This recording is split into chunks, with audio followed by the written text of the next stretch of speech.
என்னதான் சியான் விக்ரம் உடலை வருத்தி கஷ்டப்பட்டு நடிச்சாலும் கூட படம் மிகப்பெரிய அளவுல ஹிட் ஆகுறது இல்ல.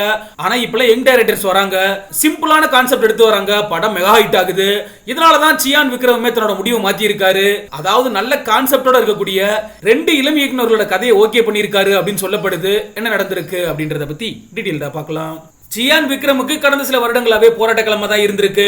என்னதான் அவர் சூப்பரா நடிச்சிருந்தாலும் கூட படம் ஹிட் ஆகிறது இல்ல.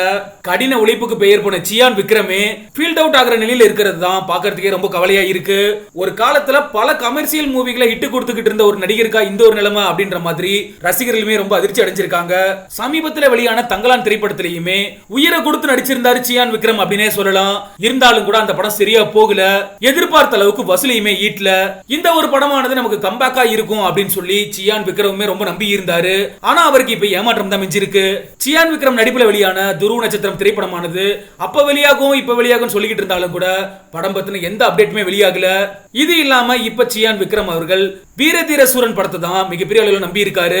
இதற்கு பிறகு வரக்கூடிய கதைகளை ரொம்பவே கவனமா தேர்வு செஞ்சுக்கிட்டு இருக்காரு சியான் விக்ரம் அப்படின்னு சொல்லப்படுது. அது மட்டும் இல்லாம முக்கியமா இளம் இயக்குநர்களோட கைகோர்க்கவும் முடிவு செஞ்சிருக்காராம். அப்படியாப்பட்ட 2 இளம் இயக்குநர்கள்ட்ட தான் இப்ப கதை கேட்டிருக்காரு சியான் விக்ரம். அதாவது ஹரிஸ் கல்யாண வச்சு சிம்பிளான கான்செப்ட்ல படம் எடுத்து மெகா ஹிட் திரைப்படத்தை கொடுத்தவர் தான் ராம்குமார் பாலகிருஷ்ணன். பார்க்கிங் படமானது மிகச்சிறப்பான வெற்றியை பதிவு பண்ணி இருந்துச்சு. பல மொழிகள்லயுமே இந்த படத்தை அதிக அளவுல கொண்டாடி இருந்தாங்க.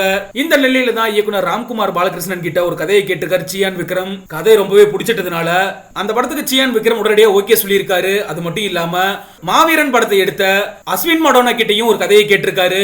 அந்த கதையுமே சியான் விக்ரமுக்கு ரொம்ப பிடிச்சிட்டதுனால உடனே ஓகேவும் சொல்லியிருக்காராம். ஆனா அஸ்வின் மடோனா பொறுத்தளவுக்கு அடுத்ததா பாலிவுட்ல ஒரு படம் எடுக்க இருக்காரு அப்படின்னு சொல்லப்படுது. இந்த நிலையில தான் இதுல எந்த படத்துல சியான் விக்ரம் ஃபர்ஸ்ட் நடிக்க போறாரு அப்படின்றது விக்ரம் ரசிகர்களுக்கு மிகப்பெரிய கேள்விக்குறியா மாறி இருக்கு அப்படிங்கிறது குறிப்பிடத்தக்க விஷயம்.